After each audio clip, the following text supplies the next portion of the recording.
Kemudian yang kami tangkap bukan masalah ini, masalah mau diadu. Dengan problem ini alangkah banyaknya setelah ini akan banyak orang-orang yang menjadi hilang kepercayaan dengan ahli bait Rasulullah. Kita telah merugikan umat. Yang ingin membatalkan nasab harus punya hujjah, dan hujjah ini harus lebih kuat daripada yang menetapkan nasab. Assalamualaikum warahmatullahi wabarakatuh. Seluruh bangsa dan senair, jumpa lagi di channel Jagat Lu itu. Semoga dalam keadaan sehat, tak kurang satu apa, rahmah barokah salam Allah curahkan untuk kita semuanya. Buya Yahya memberikan sebuah pernyataan, bila seseorang membatalkan nasab Pahlawi harus dengan hujah-hujah yang konkret, yang sesuai dengan qaul-qaul para ulama. Yai Haji Imaduddin Usman Al-Bantani lewat tesisnya membahas nasab Pahlawi tentunya dengan referensi kitab-kitab nasab yang ada, bahkan sampai 300 kitab nasab yang dipelajari, ditulis lewat tesis beliau.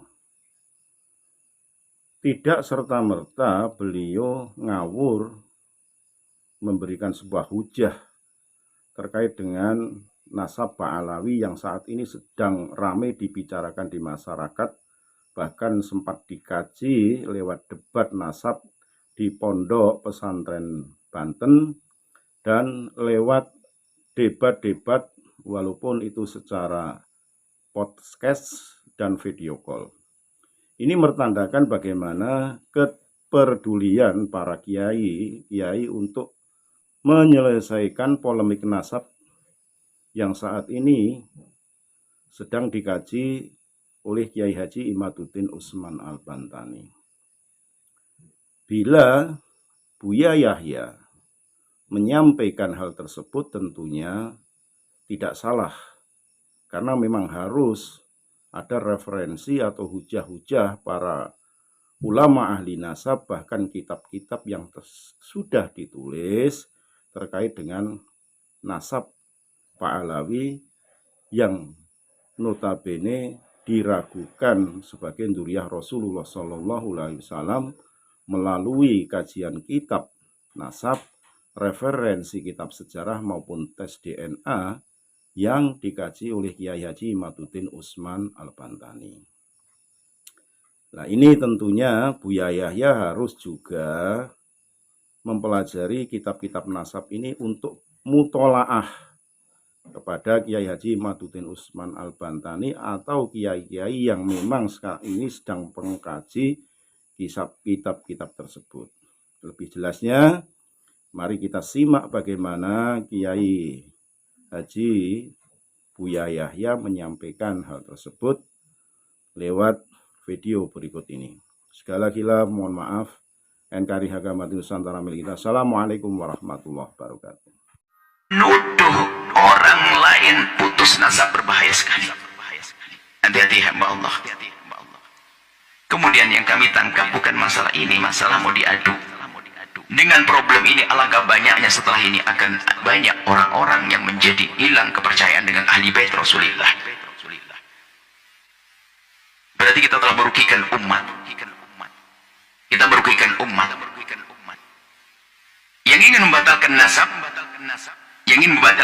harus punya hujjah. Dan hujjah ini harus lebih kuat daripada yang menetapkan nasab. Kalau tidak, dalam bahasa dia yang disalahkan salah. Kalau saya menafikan nasabnya seseorang, saya harus punya bukti kalau ini bukan. Kalau saya tidak punya bukti, saya dicambuk 80 kali. Saya menuduh orang berzina, ibaratnya begitu, gampangnya seperti itu. Karena menuduh orang, selagi orang sudah punya nasab, kita nafikan nasabnya, maka katailah, saya telah menuduh dia telah melakukan satu perzinaan dan seterusnya. Dan nasab ahli bait Nabi Muhammad di Indonesia adalah sudah sangat jelas. Kami himbau kepada siapapun untuk tidak perlu membahas masalah ini. Jangan sampai membuat keraguan-keraguan umat. Kami sampaikan kepada Anda, wahai umat, kepercayaan yang selama ini ada pada hati Anda, tetap pegangi bahasanya para dzurriyyah Nabi yang ada di Indonesia yang selama ini Anda dengar adalah nasabnya benar. Jangan Anda mau mendengar suara-suara yang mengatakan bahwasanya itu adalah tidak benar. Anda akan rugi pada akhirnya. Kemudian setelah itu, apa sih maunya daripada problem-problem semacam ini yang diinginkan. Hasilnya adalah jelas permusuhan pada akhirnya. Ingat, umat ini mudah diadu domba. Saya sedih, saya membicarakan masalah ini sedih sekali kalau ngomong betul seperti itu. Karena alangkah banyaknya setelah ini ada umat prasangka buruk. Dan jangan gara-gara ada orang yang dikatakan duriyah Nabi lalu melakukan kemungkaran, kesalahan, lalu kita jadi benci kepada ahli bait Nabi. Hati-hati.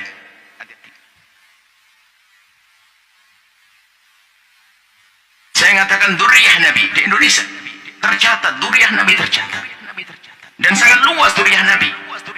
Bahkan kami seru kepada pengurus, pernah kami sampaikan pada pengurus yang ngurusin tentang duriyah Nabi, tolong jangan nunggu saja, perlu kita cari di sana banyak duriyah Nabi yang tidak tercatat, perlu dicatat. Dan memang bukan untuk sombong-sombongan, agar dicatat, agar tahu nasabnya. Mungkin yang selama ini menafikan nasab ahli bait Rasulullah. Sepertinya ada dua grup, berarti kalau tadi katanya ada fenomena kontroversi, berarti kan ada dua grup.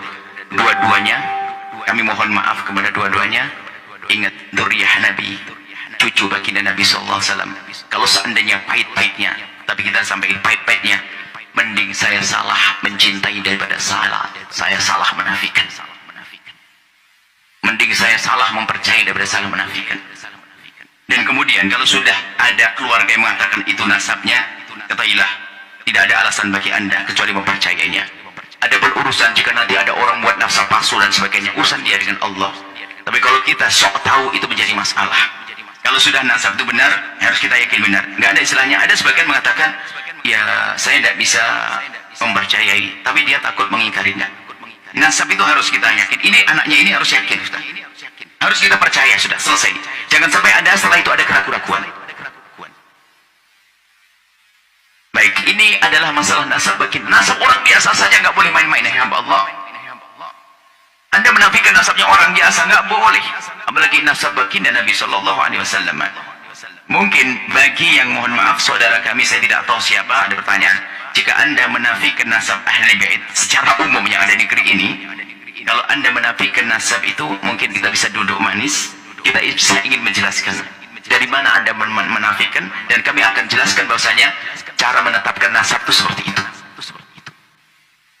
Tidak belit-belit, tidak harus pakai alat-alat medis dan sebagainya, tidak. Justru membahayakan anda sebagian dengan alat medis, alat ini dan sebagainya. Ada nasab itu sangat jelas, cukup dengan ikrar-ikrar yang selama ini kita dapat dari keluarga-keluarga, sudah kita percaya. Ini saja wahai hamba Allah. Semoga dari kalimat-kalimat yang kami sampaikan ini menjadi sebab kebaikan untuk semuanya. Jika anda pernah merasa bersalah kepada duriyah Nabi, segera tobat, Allah Maha Kasih. Akan tapi jangan sampai kita dikuasai oleh kesombongan atau dendam yang selama ini ada, atau kebencian kita kepada keluarga Nabi. Na'udzubillah, benci kok kepada keluarga Nabi. Kalaupun mungkin kita punya masalah dengan satu dua keluarga Nabi, tapi tidak boleh kita benci kepada nasab ahli bait Nabi Muhammad. Kita benci pribadi, tidak boleh kita langsung memukul rata. Harapan kami adalah siapapun insya Allah, ayo rugi anda akan rugi, anda adakan rugi. Dan bagi yang sibuk membuat pengingkaran dari kelompok manapun, sibuk membuat pengingkaran, kami siap untuk menjelaskan. Kita bisa bertemu dengan baik demi kebaikan umat ini dan demi kebaikan masa depan kita di hadapan baginda Nabi Shallallahu Alaihi Wasallam. Ini saja bisa kami sampaikan. Semoga bisa damai, semuanya indah. Nuhibbukum ya ahla baiti Rasulillah. Kami mencintai anda semua wahai ahli bait Rasulullah Sallallahu Alaihi Wasallam. Siapapun anda ahli bait yang tercatat atau tidak tercatat, jika kami kurang dalam menjelaskan, maafkan kami. Hanya inilah yang bisa kami ketahui. Dan anda yang ada sedikit kekotoran hati dengan ahli bait Rasulullah, segera sadar dan tobat. Ingat, itu adalah cucu baginda Nabi Sallallahu Alaihi Wasallam. Jangan menyesal nanti di saat di akhirat. Semoga anda semua menjadi orang-orang yang bercinta dan perindu sahabat ahli bait Nabi yang sesungguhnya, perindu yang sesungguhnya, perindu yang membela di saat benar, mengingatkan dengan cara yang benar di saat salah, bukan berubah menjadi benci.